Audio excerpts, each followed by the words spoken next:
This is the second part of RIOU Talk. We're still speaking with Dr.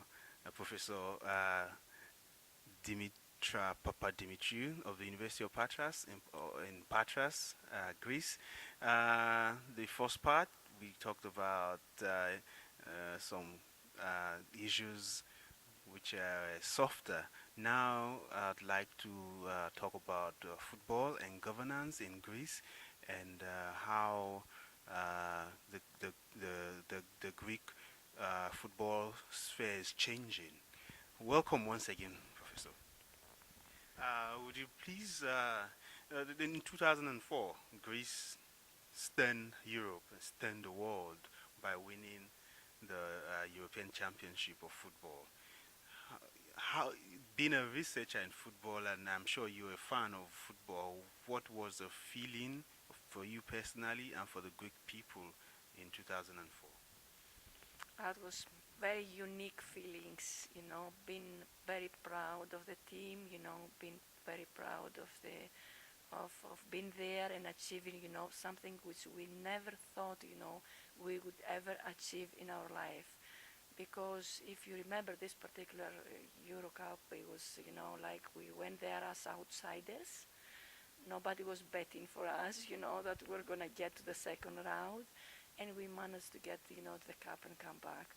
That was a big celebration, just a couple of months before the Olympic Games, and it was really a memory that we'll never forget. We will never, we always go back and remember what you can achieve if you have a passion for what you do.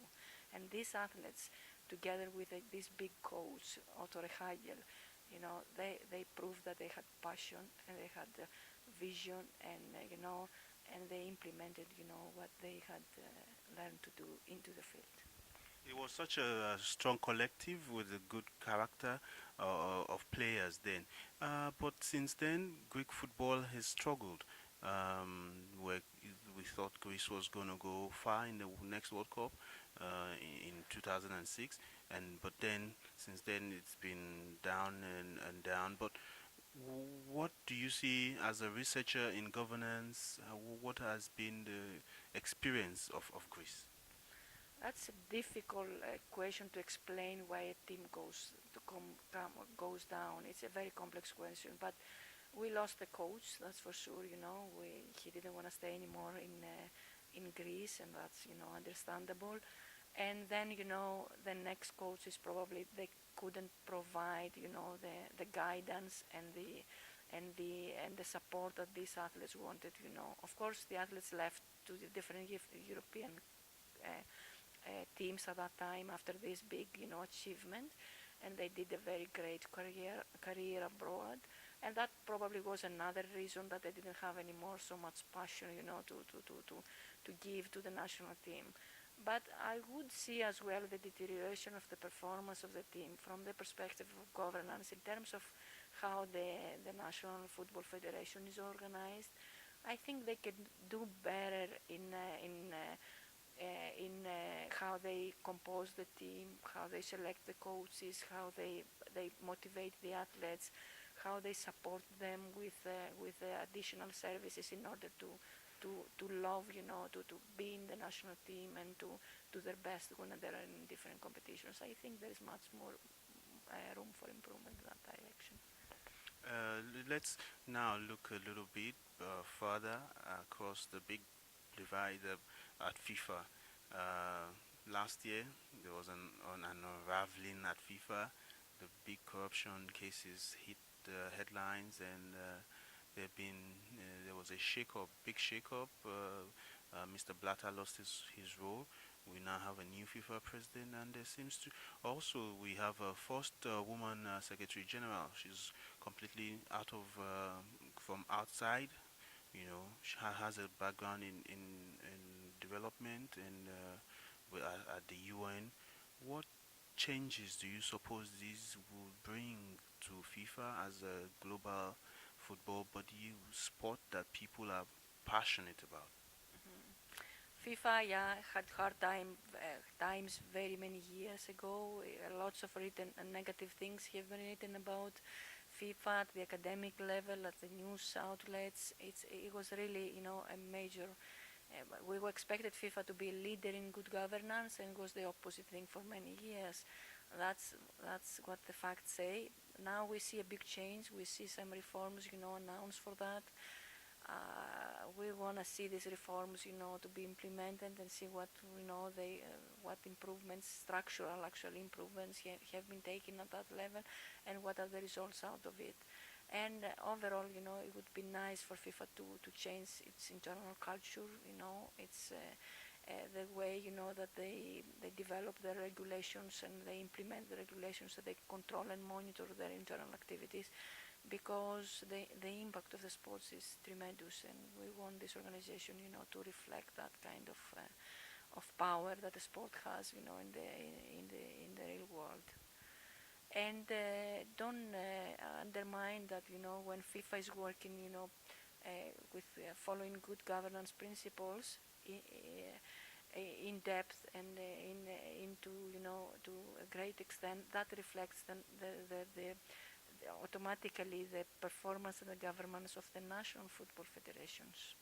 And we are a country, Greece is a country that, has suffered of a FIFA that was not taking, the right stand in the right moment, when we had major problems of corruption in my country in football.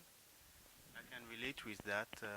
In Nigeria, whenever there was any little issue in the federation between members of the federation, or between the federation and the government, there was always the threat of being banned by FIFA. Did this also happen in Greece? Exactly. Yeah, it's been now more than 10 years that we have that kind of crisis where the government is intervening in the National Football Federation, to solve problems of legal compliance and illegal action that's going on. And it was always the time FIFA was coming in and was threatening, the government that the teams will be banned and were not going to participate in the different championships. And instead of, getting into the problem, the governance problem, and try to understand what's going on, and solve the problem, with a proper way. So this year, actually, we're right now in a crisis. A lot of members of the board, of the National Football Federation have been accused for a number of illegal actions, and they denied to resign from the board in order to prove themselves innocent in the regular courts. There were other issues as well in terms of how we compose the arbitrary, committee of the association. And the government, stepped in and demanded, for the board to some of these board members to resign in order for the justice to take over.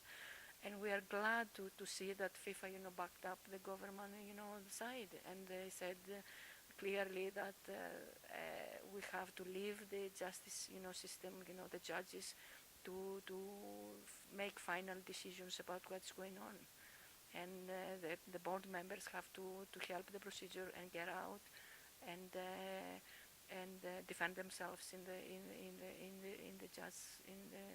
justice system. It's a very good development, actually, because it's going to help a lot the government, to clean up a little bit the mess in the football. We have problems with the referees as well, major problems with the referees, and there is illegal betting as well, problems with match fixing. There are allegations about that have not been investigated yet, and we want to see the National Football Federation, taking definite steps in terms of clarifying these cases, and informing the public about the results of that investigations.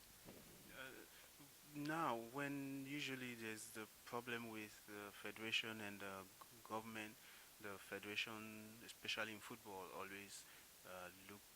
They say that the rules of FIFA say that matters of football should not be taken to civil courts, but to the Court of Arbitration for Sport. Isn't this a governance dilemma whereby the government funds most of the affairs of of the football, of the National Football Board. But then when it comes to being accountable, they say FIFA, I mean, the rules of FIFA says we should not be accountable to civil courts, to civil laws. How do we resolve this?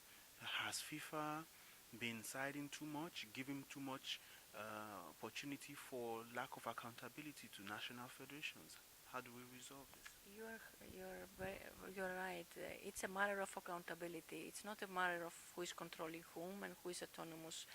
It's a matter of, when you receive resources of any source, you should be accountable and reporting and transparent about your financial, activities. And that's the problem with the national sports organizations, that they are not reached to that level of good governance, to follow, the basic principles which, they own to do that. And that's the only way to defend the autonomy. Autonomy doesn't mean that, you're above the criticism of the people about how you use resources. You don't use your own resources. You use public resources. You use your resources which is generated by the game itself, and etc. etc. So you need to be transparent and you need to be accountable, to different stakeholders about that. And you need to defend all the choices, anytime, in a public space. And they don't do that. That's a major problem. Actually, in Greece, the government has stopped funding the National Football Federation because of that kind of problems. So, they're not receiving any more money from the public because of that, because they never, account back, they're not transparent with their transactions and their activities. Well, it's our hope that things get to start improving with the changes at FIFA. And thank you very much, Dr. Papadimitriou. We appreciate your time. This past week has been really great. Thank you guys for joining us on Real Talk this week. We will bring you the best brains in sports governance, in sports marketing during this year. And we thank you for all watching and your comments, your suggestions. We take it on board. Till next week when we bring you our new guest. Have a good weekend. Bye bye.